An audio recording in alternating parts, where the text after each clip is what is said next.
Welcome to the channel शिक्षा।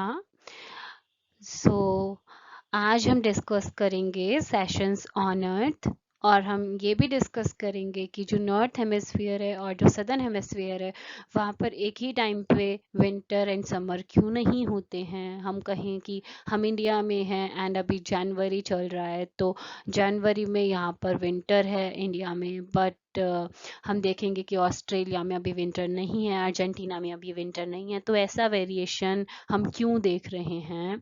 अगला question हमारे पास है कि जो स्वीडन या फिर नॉर्वे या फिर और कोई स्कैंडिनेवियन कंट्री, तो स्कैंडिनेवियन कंट्रीज में हमारे तरह क्यों नहीं होता है कि ऑलमोस्ट 12 आवर का जो डे टाइम है, 12 आवर का नाइट टाइम। स्कैंडिनेवियन कंट्रीज में हमने सुना है कि मोस्टली ऐसा होता है, या तो 20 आवर्स का डे होगा एंड 4 आवर्स की नाइट, और या फिर ऐसा भी टाइम होता है कि जस्ट 4 आवर्स का ही डे होगा और 20 आवर्स की नाइट होगी। मतलब कि सनलाइट वहाँ पे विंटर में सिर्फ 4 आवर्स के लिए ही होती है, और ऐसा भी टाइम होता है जब समर होती है तो 20 आवर्स तक की वहाँ पर 20 आवर्स तक डे टाइम रहता है समर में। तो ये वेरिएशंस हम देखते हैं कि तभी ज़्यादा मिल रहे होते हैं जब हम पोल्स के पास होते हैं, यानी जितना हम पोल से दूर होते हैं उतना ज़्यादा विंटर और समर के डे टाइम में वेरिएशन नहीं मिलता है। तो हम आगे चलते हैं और हम डिस्कस करते हैं कि ये सब क्यों होता है, सीजन्स अलग अलग क्यों होते हैं। तो एक चीज़ हम अच्छे से जानते हैं कि जो हमारी अर्थ है ये टिल्टेड है ऑन इट्स एक्सिस। तो टिल्टेड होने की वजह से भी हम जानते हैं कि काफ़ी वेरिएशंस मिलते हैं। जो हमारा नॉर्दर्न हेमिस्फीयर है वो टिल्टेड है टुवर्ड्स द सन। जब जब हमारा नॉर्दर्न हेमिस्फीयर ना टिल्टेड होता है टुवर्ड्स द सन, तो सन रेज डायरेक्टली उस पर हिट कर जाती हैं और सनरेज हिट करती हैं, तो हमारा जो डे टाइम हो जाता है वो ज़्यादा हो जाता है। तो लेट्स से हम समर सॉलिस्टिस की बात करें। समर सॉलिस्टिस में जो नदर्न हेमिस्फीयर है उसने जो टिल्ट बना रखा है टुवर्ड्स द सन है, तो जिसकी वजह से हमारा डे टाइम ज़्यादा हो जाएगा इन द नदर्न हेमिस्फीयर। तो the regions near to the tropic of cancer, जैसे हमारा इंडिया हो जाएगा, जैसे मेक्सिको वाला रीजन हो जाएगा, अफ्रीका में इजिप्ट के पास का रीजन हो जाएगा, उन रीजन्स में क्या होने वाला है, डे टाइम ज्यादा रहेगा, समर ज्यादा रहेगा। और ऑन द अदर हैंड जब दिसंबर सॉलिस्टिस की हम बात करेंगे तो वहां पे जो टॉपिक ऑफ कैप्रिकॉर्न वाला रीजन है, जैसे हम कहें ऑस्ट्रेलिया वाला रीजन है या अर्जेंटीना वाला रीजन है या साउथ अफ्रीका वाला रीजन है, उन रीजन्स में हम ऑब्जर्व करेंगे कि जो सदर्न हेमिस्फीयर है उस टाइम पे उसने टिल्ट बना रखा है टुवर्ड्स द सन, तो वहाँ पे सनरेज ज़्यादा वर्टिकली फॉल करेंगी और सनरेज के ज़्यादा वर्टिकली फॉल करने की वजह से वहाँ पे डे टाइम ज़्यादा हो जाएगा और वहाँ पे फिर समर रहेगी। तो इसी तरह से हम देखते हैं कि जो दिसंबर का और जून का सॉलिस्टिस है वो नदर्न हेमिस्फीयर और सदर्न हेमिस्फीयर के लिए अलग अलग होता है।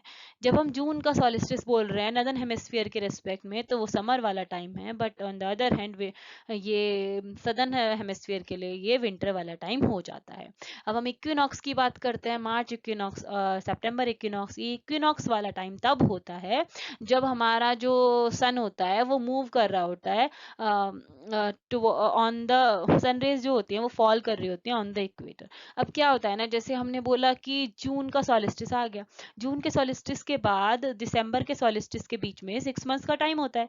तो तब ये जो ट्रॉपिक ऑफ कैंसर पे जो हमारा सन होता है जून सॉलिस्टिस में, ये मूव करते करते पहले इक्वेटर पे पहुंच रहा होता है, और इक्वेटर पे जब वो पहुंचता है तो उसको हम सितंबर इक्विनॉक्स बोलते हैं, और फिर वो इक्वेटर से लेके ट्रॉपिक ऑफ कैप्रिकॉर्न तक जा रहा होता है अगले 3 मंथ्स वाले टाइम में, उसको हम दिसंबर सॉलिस्टिस बोलते हैं। सिमिलर वे में दिसंबर सॉलिस्टिस से लेके वापस जून सॉलिस्टिस में 6 मंथ्स का टाइम है।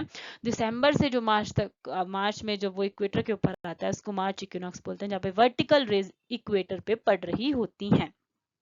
तो इस तरह से हमने देखा कि हर जगह सीजन्स में किस तरह से चेंजेस आते हैं। तो हम एशिया की बात करें तो एशिया से मेजरली क्या पास कर रहा है, हमारे इंडिया वाले रीजन से पास कर रहा होता है ट्रॉपिक ऑफ कैंसर। तो इंडिया वाले रीजन से ट्रॉपिक ऑफ कैंसर पास कर रहा है। हमारे यहाँ पे जब जून सॉलिस्टिस होगा तो गर्मी पड़ेगी, फिर हम यूरोप में तो कैप्रिकॉर्न हो गया। नॉर्थ अमेरिका में गल्फ ऑफ मेक्सिको वाले रीजन से ट्रॉपिक ऑफ कैंसर पास कर रहा है। यहाँ पे अर्जेंटीना वाले रीजन से ट्रॉपिक ऑफ कैप्रिकॉर्न पास कर रहा है। तो ट्रॉपिक ऑफ कैप्रिकॉर्न पास कर रहा है यानी वेदर कंडीशंस किस तरह की हो जाएंगी, opposite to that of Indian subcontinent, यानी जून सॉलिस्टिस वाले टाइम पे यहाँ पे ठंड पड़ने वाली है। और यहाँ पे जो ब्राजील वाला रीजन है यहाँ से इक्वेटर पास करेगा, तो ये यहाँ पे मार्च इक्विनॉक्स और सितंबर इक्विनॉक्स देखेंगे लोग। अफ्रीका एक ऐसा कॉन्टिनेंट है जहाँ से तीनों पास करती हैं, ट्रॉपिक ऑफ कैप्रिकॉर्न भी, ट्रॉपिक ऑफ कैंसर भी और इक्वेटर भी। तो यहाँ पे सब तरह की वेदर कंडीशंस देखने के लिए मिलती हैं।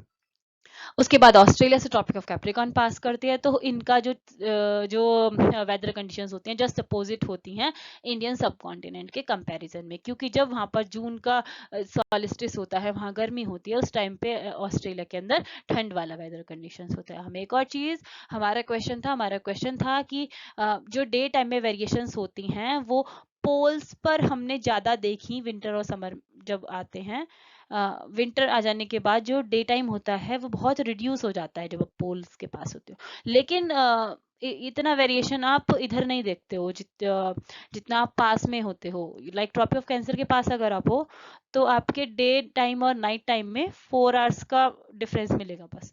लेकिन जब आप उधर जाओगे पोल्स के पास स्वीडन की तरफ, तो स्वीडन में 10 आवर्स का भी डिफरेंस मिल जाएगा आपको, यानी डे टाइम जो होगा वहां पे विंटर में बहुत छोटा हो जाएगा।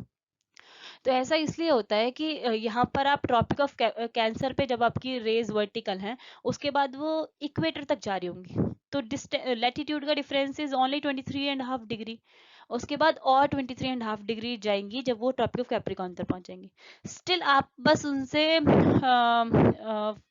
45 के अराउंड डिग्रीज ही दूर हो, तो फिर भी स्लैंटिंग रेज ना आ रही होती हैं। आपको आपकी डायरेक्ट सनलाइट नहीं मिल रही है, स्टिल आपको स्लैंटेड रेज मिल पा रही हैं, लेकिन उन स्लैंटेड रेज का पोल्स तक पहुंचना काफी मुश्किल हो जाता है, जिस वजह से वहां पे डे लाइट बिल्कुल ही रिड्यूस हो जाती है उस टाइम पे जब ट्रॉपिक ऑफ कैप्रिकॉर्न पे पहुंच चुकी है आपकी सनरेज वर्टिकल। जब ट्रॉपिक ऑफ कैप्रिकॉर्न पे तो मुश्किल हो जाता है उन सनरेज का कि स्लैंटिंग होके भी वो अर्थ तक, मतलब अर्थ के उस रीजन तक पहुंचे जहां पर आपकी स्कैंडिनेवियन कंट्रीज हैं। लेकिन इंडिया वाला रीजन है वहां पर वो स्लैंटिंग फिर भी आ रही होती है।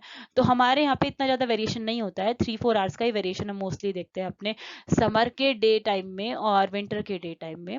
But on the other hand कुछ कंट्रीज ऐसी भी हैं जिनके समर के डे टाइम में और विंटर के डे टाइम में बहुत ज़्यादा वेरिएशन हो जाता है। मैं आशा करती हूँ आपने सेशन को एंजॉय किया होगा। Thank you.